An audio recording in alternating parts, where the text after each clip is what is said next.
Alright, so we're moving on to another white Umbra. So that's Hyena Umbra. This is 1 white enchantment aura enchant creature. Enchanted creature gets +1/+1 and has first strike and gets the totem armor. So your guy becomes substantially better because of the +1/+1 and first strike, and then he gets a free life. This one I like a lot better than the other one. I could see this one making constructed play, just because it's, you can drop it really fast, and it helps one of your guys survive through Wrath of God, etc. Yeah. It's never going to be like a ridiculous bomb or anything. So in a really fast white weenie deck, it could be part of that super fast strategy. In limited, it's always going to be pretty solid, I think. So, I'd definitely pick these up reasonably, like mid-pack or something, for my white decks. At least my aggressive white decks. It's not even that bad in slower decks because you put it on one of your bigger guys and then they get a free life. And that's common. Here's another common, Emrakul's Hatcher. 4 and a red for an Eldrazi drone, so he gets all the benefits of being an Eldrazi. Reduce casting costs from Eldrazi cards and such and such. He's a 3/3, and then when he enters the battlefield, you put 3/0/1 colorless Eldrazi spawn creature tokens onto the battlefield, and they have sacrifice this creature, add 1 red, 1 colorless to your mana pool.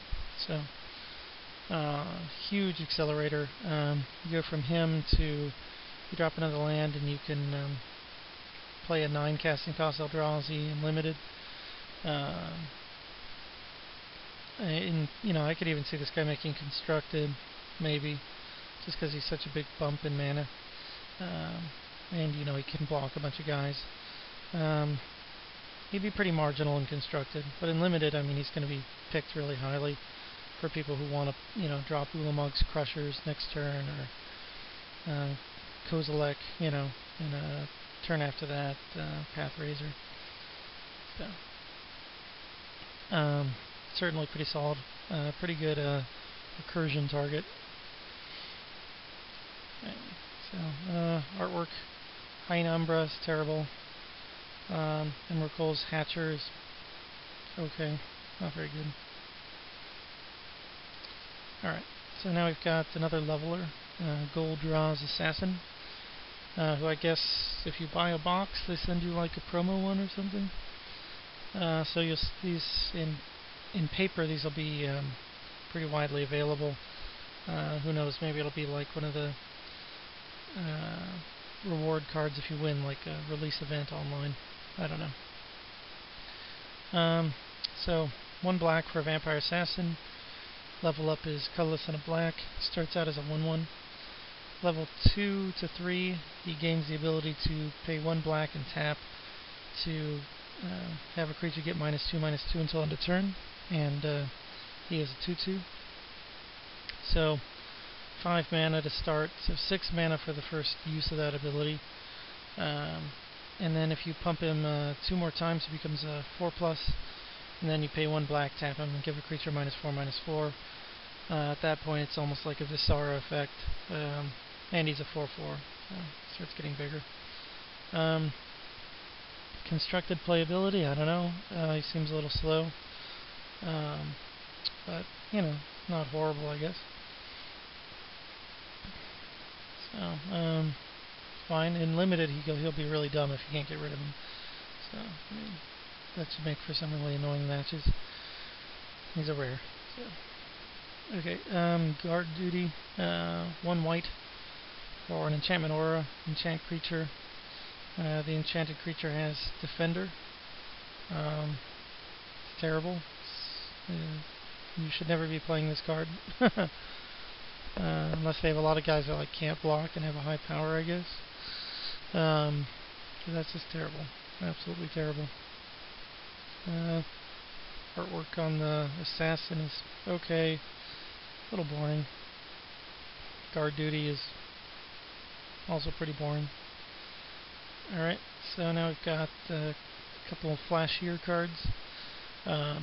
Deathless Angel. 4 and double white.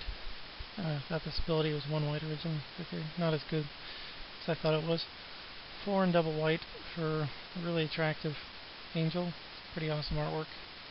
It's a rare. It's a 5/7 flying.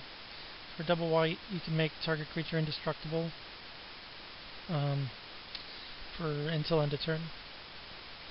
So, I mean, if you ever get untapped with the thing, you pretty much won the game. It's also 6 for a 5/7 flyer. It'll be a ridiculous bomb in draft. Constructed viability, no, I don't think so. It's too expensive. And you would want 8 mana to drop it in Constructed. So yeah, not too excited about this one for Constructed. It's a fun casual card. The artwork is amazing. Definitely pretty hot angel there. And just very cool looking in general. Looks like she's got like a hurricane going on behind her, or some kind of vortex. Next we have a really interesting card. This is the first colorless sorcery that I've seen in the game. 7 colorless. It's called All Is Dust. Tribal sorcery, Eldrazi. It's a mythic. Each player sacrifices all colored permanents he or she controls. So if you're playing Eldrazi, I mean, sure, you keep all your guys, they lose all their guys, presumably, or close to that. Could be some combos with this where you make all their lands colored. Although most of the ways to do that would make your lands colored too. Obviously, it could be a key component of an Eldrazi deck. Depending on the metagame, as long as Eldrazi didn't become too dominant, then it would become more of a sideboard card.